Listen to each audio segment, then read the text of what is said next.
There's some mechanical things in here that don't quite work right. Really no air coming out of my vents. It only goes halfway. So there's something in there that's not working. It wasn't connected so that when the ignition is turned off, that there's still some power to power the clock. Oh man, look at this. Somebody put it together with painter's tape. Check this out. I gotta fix a few more things on my 85 Ford F150. Let me show you what I'm dealing with and see if we can get some of these things fixed. So there's a few things wrong with the inside of this thing, other than the fact that it's worn and it needs a little bit of spit and polish. But I turn on my blower, and I went all winter this last winter with really no air coming out of my vents. So last winter I did put in a new heater core because that thing was completely blown, and it cleaned out a bunch of mouse nest stuff and pine needles in the heater core area. But I'm thinking that there might be some mouse nest or something up in the vents. I need to get that fixed so I can get some air circulation in here. It's not a big deal in the summertime because I can just open the windows and have 55 air.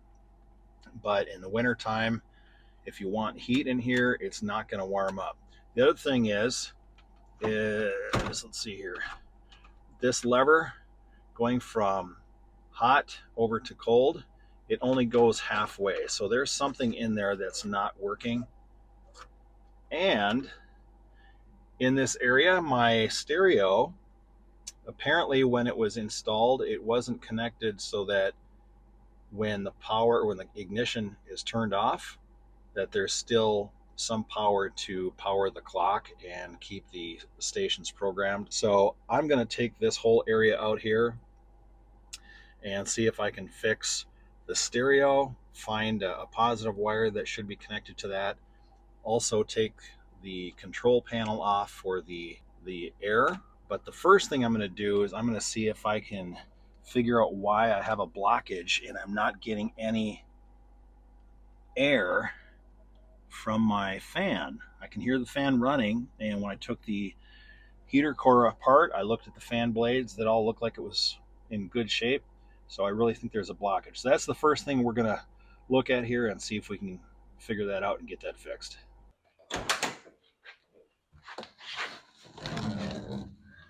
All right, so the first thing we're gonna try to do is just get a shop vac and just see if we can suck anything out of this vent. If anything comes out, then we can take it a next step further. If it won't all come out, I'll have to take this thing apart. But right now, I'm just going to hook up a shop vac here, see if I can get some of that nest. I'm sure it's probably mouse nest or something in there, but let's see what we can get out of there.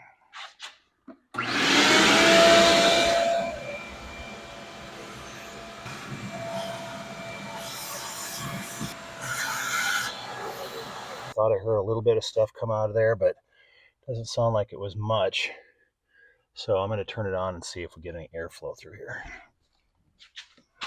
There is definitely more air coming out here. So I think just taking that shop vac and sucking some of that stuff out really helped.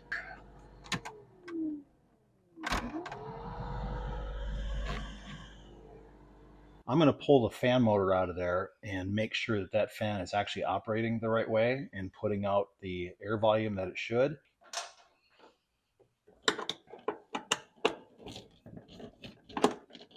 It's just 3 screws. Take this thing out, so pretty simple. And I just dropped a screw. All right, so there's the fan. And let's make sure we'll turn this thing on and make sure it actually operates the way it's supposed to.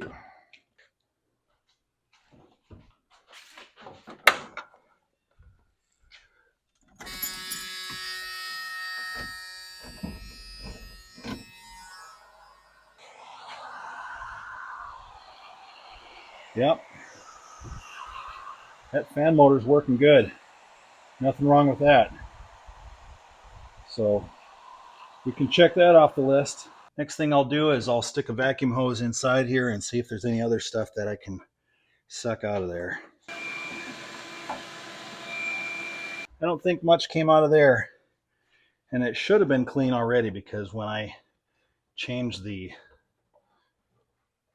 heater core, I cleaned that thing out pretty good. So it looks like I will be having to take that dash apart a little bit and see what I can find out. All right, not an easy way to show this on the camera here, but there's a couple screws here. I'm going to take this center console thing off here, just a few Phillips screws. Just take those out, plop them in the ashtray. Wow, those are really loose. Okay. Oh, that comes right out. Look at that. Oh man, look at this. Somebody put this together with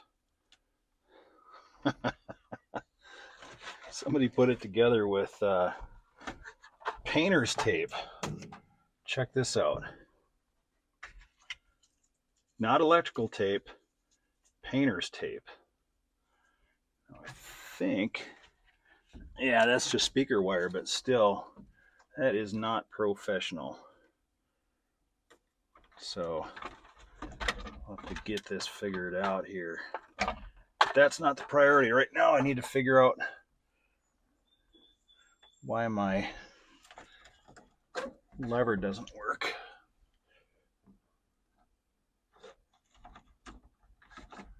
All right, I see it. It's hitting up against this plastic piece in here.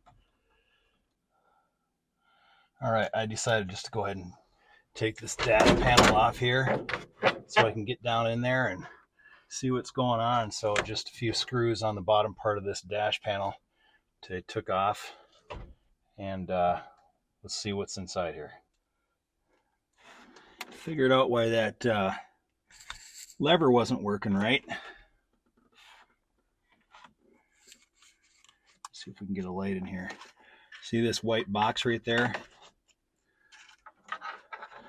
Well, the sheathing on that cable is supposed to be locked into place, and it's not. It's just moving freely. So this wire part of the cable should be sliding in and out of that cable, and it's not clamped in tight. So right here, it should be tight and being held in place, like this bottom one is.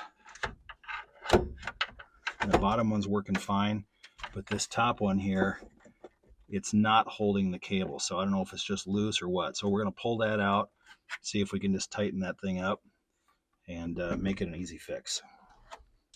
Also, while I was in here, I found some other wires laying around that aren't connected to anything. And I'm guessing one of these is probably one of the wires that's supposed to keep the radio alive when the key's turned off. So we'll try to dig into that while we're in here as well.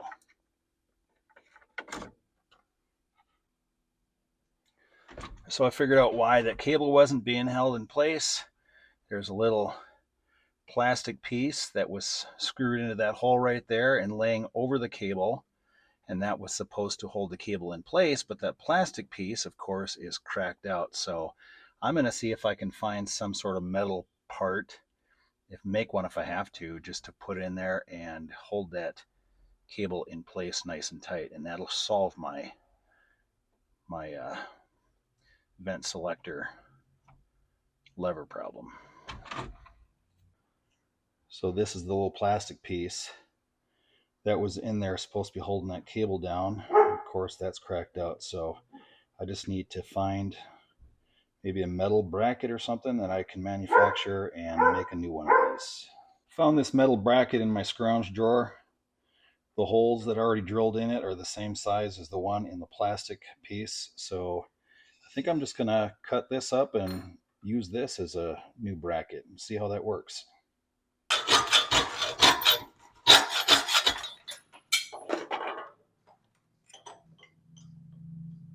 Beautiful. Yeah, that's gonna work perfect. We have our bracket. Now let's go put that in and see if it works.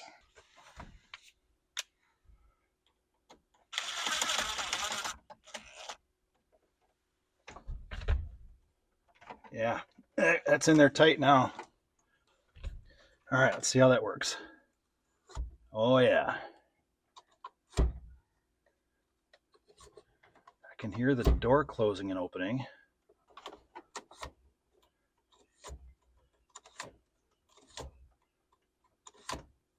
All right, that'll work for now. It's going to work a lot better than it did. So that's in there nice and tight. So now that I got the lever fixed, and before I put that in there, I want to figure out where the hot wire is that's supposed to be coming to the radio. So I took a test light to figure out what's going on with my constant power on the stereo. The yellow one is supposed to be constant power, and the red one is supposed to be ignition power. When I test the ignition switch power, the ignition is off. That one is hot, and that's connected to the red wire. The yellow one is supposed to be the constant wire, and that one is not on unless I turn on the ignition. When I turn the ignition on, I get power to the yellow wire there. So if that red one is, for some reason, it's constant, and the yellow one is only ignition, then either it's switched in my fuse box or something's backwards. So I'm just going to switch these two wires, and that should solve my problem. So I switched those two wires. Go ahead and turn the ignition on here.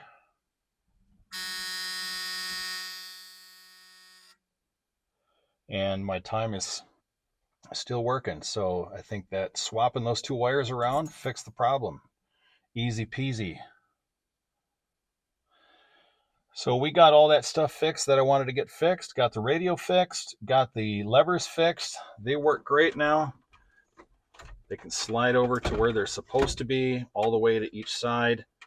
And the fan's blowing, and I can actually feel some good air down here. I mean, it's not huge air volume, but it's way better than it was. So I'm happy with that. Next winter, I won't be driving in the cold. Well, it feels good to get those simple repairs done with the radio and the air levers working, air blowing the right way. So we still have a lot left to do on this truck. We still have to pull the engine out, put new pistons, new rings, put a higher lift cam in it, and also fix some of the oil leaks with the transmission. And then underneath the rear axle, it's leaking some oil. So we'll have to pull the cover off the pumpkin and redo that seal. And once we get the engine, the transmission, and the rear axle done, then we're going to get to work and start doing some cosmetic improvements to this truck. It needs new wheels. Those wheels that you see on there, that's actually off of a Ford Econoline van. It's not the original wheels that came with the F-150. So if you got some ideas about what kind of wheels we should put on this truck, drop a comment below. Let us know what you think. And then just other cosmetic things that we're going to do to the inside, probably replace that radial dash panel, the cap on the dash. Probably take the carpet out, clean it, put some new door panels on it, and fix the other instrument issues with the oil pressure, the temperature gauge, get those working again, fix the speedometer, and also the fuel sending unit from the fuel tank. So we want to make sure that we actually know how much fuel is in the truck by looking at the gauge. Right now, when it shows empty, it still has a half a tank of gas in it. So lots of things to fix on this thing, but I really think this is going to be a really good truck when it gets done. I'm excited about getting this work done and making this my daily driver. And if you want to follow along, please hit like and subscribe and keep up on the transformation with this 1985 Ford F-150 as it takes place. So thanks for tuning in. We'll see you soon.